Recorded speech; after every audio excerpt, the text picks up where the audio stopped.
айтайын, мен дагы кечээкү башкы прокурор болуп иштегем да. Давленияга чыдаган прокурор бар, чыдабаган прокурор бар. Ошондуктан мына акыркы 8 жылда бир дагы генералдык прокурор таза кеткен жок.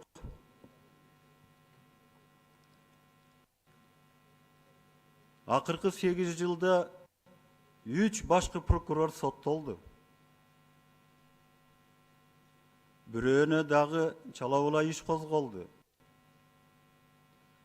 Тарыхта мындай боло берсем да бул кызматты жоюп коюуга туура келеби же келбейби? Анда буга эрки абдан күчтүү жетекчилер эле барып иштеш керек да. Биз кылмыш саясатын туура алып баралы.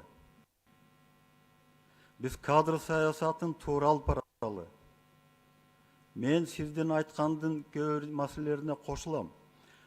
Бирок ошондой болсо, кийинки бара турган башкы прокурор өзүнүн функциясын так аткарыш керек. Эч ким давление кылбаш керек. Теги саясатчыга бул саясатчыга кылмыш ишин козгогун депчи. Ал өзүнүн функциясын өзү аткарып, аткара албай калганда өзү кетип калгандай шарт түзүп бериш керек. Мына ошондо мамлекеттик кадр саясатында өзгөчө мынабу башкы прокурордун кызматы боюнча туура саясат жүрөт деп ишенем да менчи. А болбосо ушундай темп менен кетсек, кийинки башкы прокурордун тагдыры да ушундай болуп калышы мүмкүн. Мен муну ошол системада иштеген адам катары айтып атам. Анткени кээде чыдабай макул болуп коет. Анан кийин көп каршылыктарды күтөт.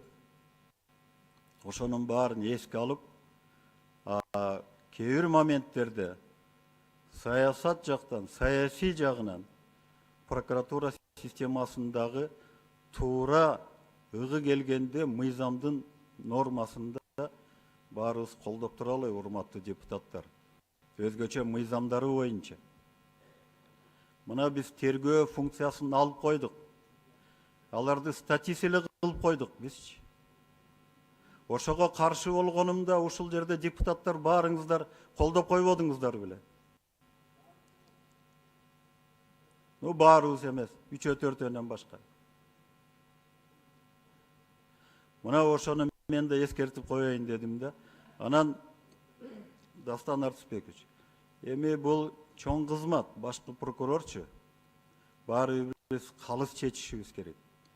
Ошондуктан бизге дагы баягы күтүүсүз болуп калып атат, кечетен беричи.